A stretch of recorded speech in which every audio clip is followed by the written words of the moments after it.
What's going on, guys? Now, you know I got another Wizards video for y'all today. Now, today, we're going to talk about Troy Brown Jr.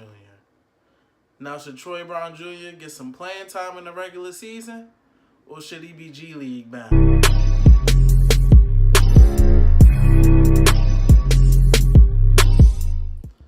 Now, let me start off by saying this. If Troy Brown Jr. could shoot, we wouldn't be having this conversation because Scott Brooks really wouldn't have a choice but to give him playing time. He will be a ball handler, he'd be a good defender, and he'd be able to consistently hit shots. From the Summer League, we've seen he hasn't consistently been able to hit shots. Now, he can get to the basket and finish good, but we really haven't seen a consistent outside shot. Now, he hit some shots here and there, but nothing to show us that this guy can really stroke it.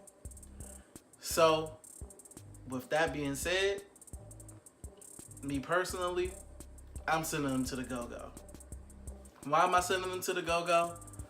Because Wizards finally have their own affiliate. We don't got to send them to the Sixers or somewhere else and then got to come bring him back.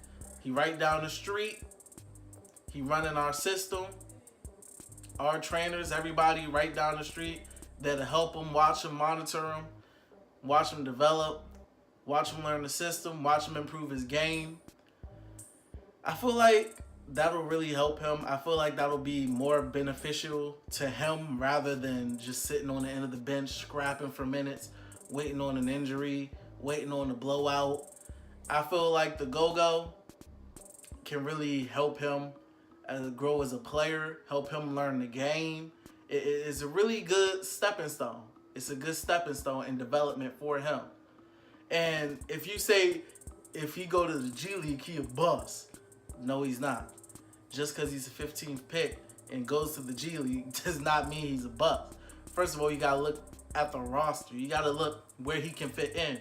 Where on the roster, right now, fully healthy, can you see Troy Brown Jr. realistically fitting in and getting consistent minutes?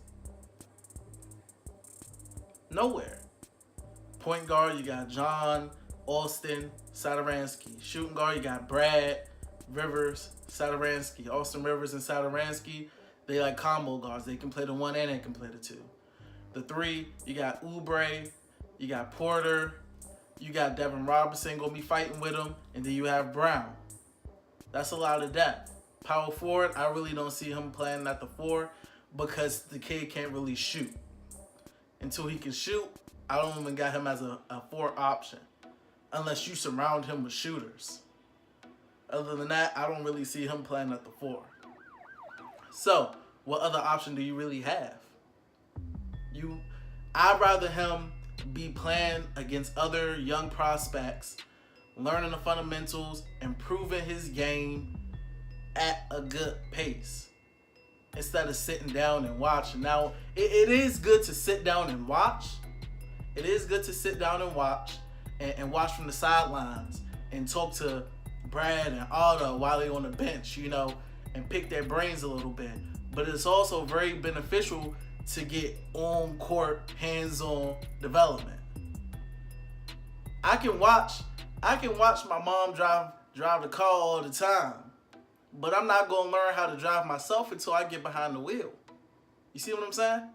So, I don't see the issue with going go-go. I really don't. I feel like it's positive. It's all positives.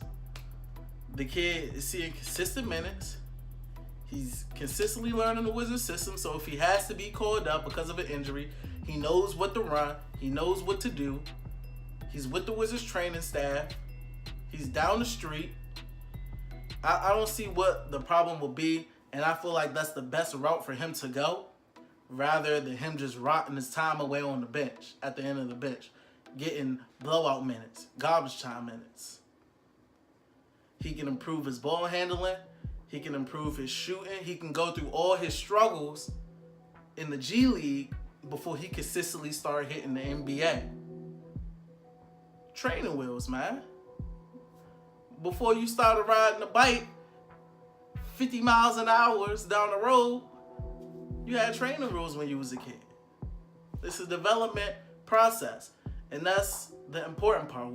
We want, as Wizards fans, we want the best for our young prospects. We want our prospects to develop. That takes time.